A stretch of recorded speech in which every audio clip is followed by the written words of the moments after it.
ನಮಸ್ಕಾರ ಸ್ನೇಹಿತರೆ, ರಿಷಿ ಟೇಸ್ಟ್ ಚಾನಲ್ಗೆ ಸ್ವಾಗತ. ಇದು ದೀಪಾವಳಿಯ 3ನೇ ದಿನ, ಬಲಿಪಾಡ್ಯಮಿ. ಒಮ್ಮೆ ಬಹಳ ಕಾಲದ ಹಿಂದೆ ಮಹಾಬಲಿ ರಾಜ ಎಂಬ ಮಹಾನ್ ರಾಜನಿದ್ದ. ಅವನು ತುಂಬಾ ಒಳ್ಳೆಯವನು, ದಾನಶೀಲ, ಧರ್ಮನಿಷ್ಠ ಮತ್ತು ಪ್ರಜಾಪ್ರಿಯ. ಅವನ ರಾಜ್ಯದಲ್ಲಿ ಯಾರಿಗೂ ಕಷ್ಟ ಇರಲಿಲ್ಲ. ಎಲ್ಲರೂ ಹರ್ಷದಿಂದ ಬದುಕುತ್ತಿದ್ದರು.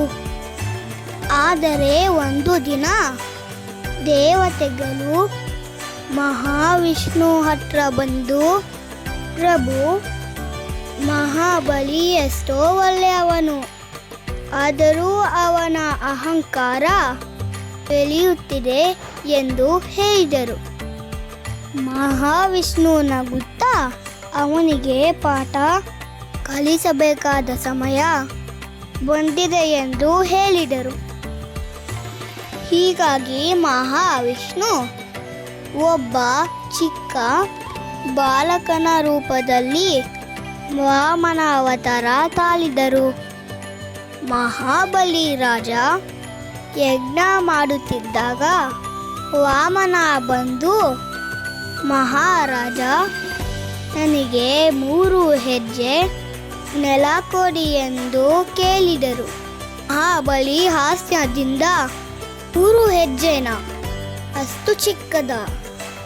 ಖಂಡಿತ ಕೊಡುತ್ತೇನೆ ಎಂದು ಹೇಳಿದ. ಆಗ ವಾಮನ ಬೆಳೆಯತೊಡಗಿದ. ಅವನ ತಲೆ ಆಕಾಶ ಮುಟ್ಟಿತು. ಮೊದಲ ಹೆಜ್ಜೆ ಭೂಮಿ, 2ನೇ ಹೆಜ್ಜೆಯಲ್ಲಿ ಆಕಾಶ ಮುಚ್ಚಿದನು. 3ನೇ ಹೆಜ್ಜೆಗೆ ಸ್ಥಳವಿಲ್ಲದಾಗ ಮಹಾಬಲಿ ತಲೆಯನ್ನು ಮುಂದೆ ಮಾಡಿದನು. ಆಗ ವಾಮನ ನಗುತ್ತಾ, ನೀನು ನಿನ್ನ ಮಾತನ್ನು ನಿಭಾಯಿಸಿದೆ, ನಾನು ಸಂತುಷ್ಟನಾಗಿದ್ದೇನೆ. ನೀನು ಬರುವ ಜನ್ಮದಲ್ಲಿ ಮತ್ತೆ ಭೂಮಿಗೆ ಬಂದು ಜನರನ್ನು ಆಶೀರ್ವದಿಸಲು ಅವಕಾಶ ಕೊಡುತ್ತೇನೆ ಎಂದು ಹೇಳಿದರು.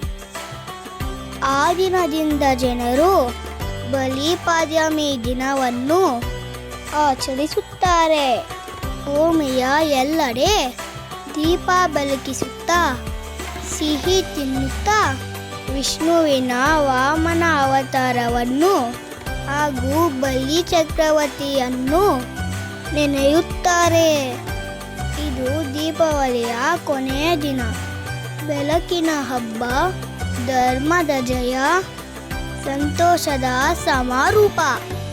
ಎಲ್ಲರಿಗೂ ದೀಪಾವಳಿ ಹಬ್ಬದ ಶುಭಾಶಯಗಳು. ಕತೆ ಇಷ್ಟ ಆದರೆ ಸಬ್ಸ್ಕ್ರೈಬ್, ಲೈಕ್, ಶೇರ್ ಮಾಡಿ. ರಿಷಿ ಟೇಸ್ಟ್ ನೋಡೋಣನ್ನ ಮರಿಬೇಡಿ.